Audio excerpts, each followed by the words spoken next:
De volta com o nosso programa de hoje, eu estou a conversar aqui na nossa entrevista com o Procurador-Geral do Trabalho, Luiz Antônio Camargo de Mello. Estamos falando sobre o papel, as atribuições, enfim, a incumbência do Ministério Público do Trabalho no país. Doutor Luiz, sobre o trabalho da Coordenadoria Nacional de Defesa do Meio Ambiente do Trabalho, né, a CODEMAT, o que dizer do caso Shell Bastos, né? O senhor tem dito que algumas vezes que considera o caso Shell como aquele dos Estados Unidos, da Erin Brockovich, né? O senhor poderia explicar aos telespectadores no que consistem essas irregularidades, o que consistiram as irregularidades praticadas pelas empresas nesse caso e qual foi, na verdade, o desfecho real da história, né, da coisa? Olha, eu agradeço a oportunidade porque é um caso realmente emblemático. No começo, quando eu tomei conhecimento do que estava acontecendo, com a chegada dos autos ao Tribunal Superior do Trabalho para julgamento de um determinado recurso, eu imaginei que fosse semelhante ao caso Erin Brockovich. Depois que eu tomei mais contato, que eu conheci o caso a fundo, eu tive a certeza de que não era, não, que era muito maior do que o caso Erin Brockovich. Era mais contundente. O nosso caso na região de Paulínia foi muito mais grave. Nós tivemos uma intoxicação, uma planta, primeiramente da empresa Shell. Essa planta depois foi assumida pela empresa BASF, então por isso nós chamamos o caso Shell BASF. Tá? E nós começamos a enfrentar essa questão no ano de 2007, com uma ação civil pública protocolada em uma das varas do trabalho da cidade de Paulínia, no interior do estado de São Paulo. E o nosso objetivo sempre foi garantir, tanto para os trabalhadores, os empregados, quanto para os terceirizados e também para os autônomos, e aí esse grupo eu chamo de trabalhadores, uma assistência médica integral e vitalícia. Sempre foi esse o nosso objetivo. Mas nós também chegamos a atingir um outro grupo de pessoas, de parentes desses trabalhadores, porque a contaminação avançou para além do ambiente de trabalho. Vale dizer, o lençol freático foi contaminado, o solo foi contaminado, muita gente que não era trabalhador da empresa perdeu a propriedade por conta dessa contaminação. Era uma produção de agrotóxicos. E muita gente foi prejudicada, muitos morreram, algumas dezenas de pessoas morreram.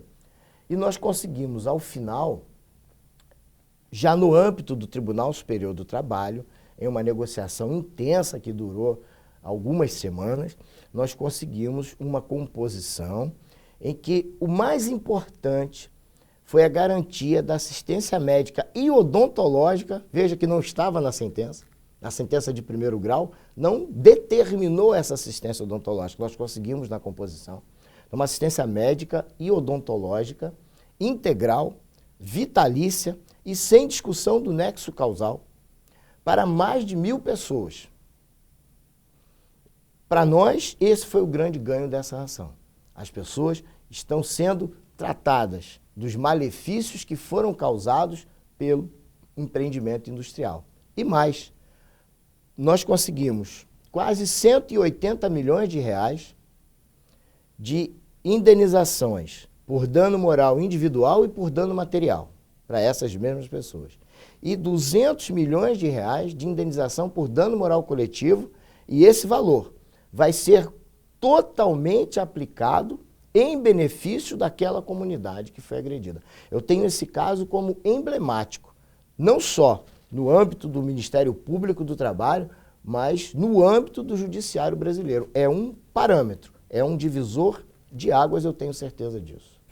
Doutor Luiz, com relação ao combate às fraudes, que era um ponto que a gente queria abordar também nas relações de trabalho, com relação aos novos direitos dos domésticos, digamos, dos trabalhadores domésticos, o Senado pediu apoio do Ministério Público do Trabalho para regulamentar alguns desses direitos, né, trazidos com essa emenda constitucional a 72 de 2013. Né? Como é que o MPT irá fazer esse trabalho?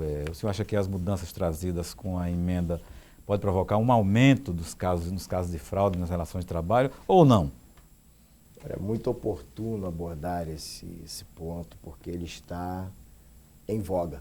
Ele está sendo discutido... É o tema da moda isso, agora, né? Está sendo discutido nesses nossos dias.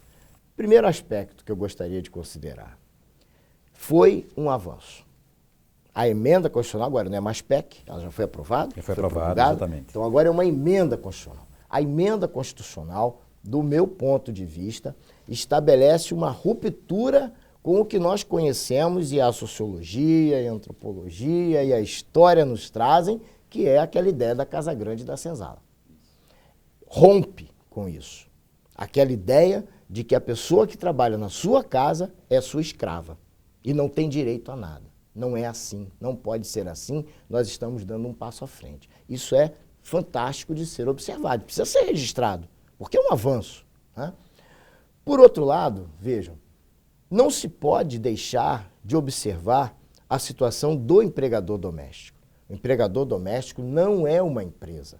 O empregador doméstico precisa ter um amparo do poder público, porque nós não queremos que essa emenda constitucional tão boa, tão avançada, acabe provocando um retrocesso. Nós temos apenas 20% dos empregados e empregadas domésticas no Brasil com os vínculos formais de emprego. Apenas 20% de todas as pessoas que trabalham em residências no Brasil têm esse vínculo formalizado. Nós queremos ampliar esse percentual. Porém, para ampliar esse percentual, você não pode onerar violentamente o empregador doméstico, porque ele não é uma empresa. Eu disse ao senador Romero Jucá, poucos dias atrás, digo, senador, se o empregador doméstico, que tem uma empregada ou um empregado, tiver que contratar um contador para poder organizar essa relação, ele vai preferir despedir, demitir o seu empregado doméstico. Não é isso que nós queremos. Também não estou defendendo aqui a supressão de direitos. Muito pelo contrário, registro o avanço da proposta. Mas é preciso desonerar o empregador. Ora, o Executivo faz propostas de desoneração de vários setores da economia. Uma mudança na legislação que implica em várias outras mudanças. Mudança Claro. cultural, mudança de costume, uma série de coisas. Então, por que não desonerar o empregador doméstico? Por que não reduzir o percentual que o empregador doméstico paga a título de contribuição previdenciária? Né? Para começo de assunto, por que não simplificar esse recolhimento? Empregador doméstico, as empresas têm até senhas para poder recolher fundo de garantia dos seus trabalhadores. E o empregador doméstico, como é que ele vai se organizar com a burocracia que existe para fazer esses recolhimentos? Então nós precisamos fazer com que essa emenda constitucional seja realmente um avanço, garantindo que o empregador doméstico vai ter condições de continuar contratando, de continuar com o seu empregado, com a sua empregada doméstica. E mais, formalizar esses vínculos. O empregador doméstico tem que ter um incentivo para que ele possa formalizar o vínculo daquele que é seu empregado doméstico, mas que não tem carteira assinada, por exemplo. Esse é o nosso papel, é o papel da sociedade brasileira. E eu tenho certeza que o Congresso Nacional vai atender a essa expectativa. Doutor Luiz Antônio Camargo de Mello, nosso tempo já está chegando ao final, nós agradecemos a sua presença. Mais uma última questão, rapidinho. A sua gestão chega ao final em agosto deste ano, né? Cabe reeleição à Procuradoria-Geral do Trabalho. O senhor é candidato? O que o senhor destacaria das suas principais ações à frente do Ministério Público do Trabalho do país? A Lei Complementar número 75, de 2003, de 1993, a Lei Complementar 75 de 93, que regula toda a atividade do Ministério Público da União, prevê a possibilidade de uma recondução. Eu estou há alguns meses do final do meu primeiro mandato e eu espero ter um segundo mandato. Eu vou apresentar o meu nome para a categoria no momento oportuno, buscando uma recondução. Eu tenho a expectativa de estar desenvolvendo uma administração bem razoável e tenho certeza que o meu objetivo como administrador já começa a ser atendido, já começa a dar resultado. Veja, o Ministério Público do Trabalho é uma instituição que tem hoje cerca de 750 procuradores na ativa. Nós temos pouco mais de 2,50 servidores para cada procurador. Essa é uma estrutura muito, mas muito deficiente. Nós não conseguiremos desenvolver nossas atividades se nós não tivermos uma estrutura à altura da importância do Ministério Público do Trabalho. Então eu tenho observado essa questão, eu tenho procurado desenvolver minhas atividades como administrador, como procurador-geral, para melhorar a estrutura do Ministério Público do Trabalho.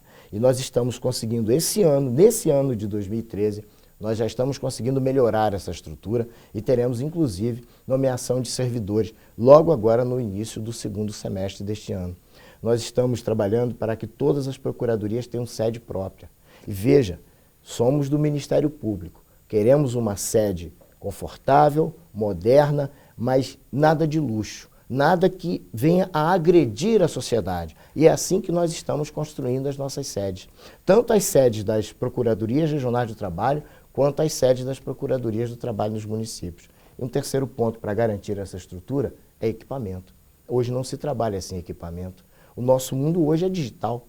Se você não tiver equipamento moderno à altura, até por conta do processo judicial eletrônico, o nosso trabalho não será bem desenvolvido. Eu espero poder continuar a melhorar sensivelmente a estrutura do Ministério Público do Trabalho. Ok, nós agradecemos mais uma vez a sua presença aqui, gentilmente em atender a nossa solicitação, o nosso pedido de aqui vir falar de temas tão preciosos, importantes e recorrentes para a sociedade brasileira. Desde já, mais uma vez, obrigado pela sua presença. Eu é que agradeço a oportunidade, foi um prazer enorme. O Justiça e Trabalho desta semana fica por aqui. Nós conversamos hoje com o Procurador-Geral do Trabalho, Luiz Antônio Camargo de Melo, sobre o Ministério Público do Trabalho.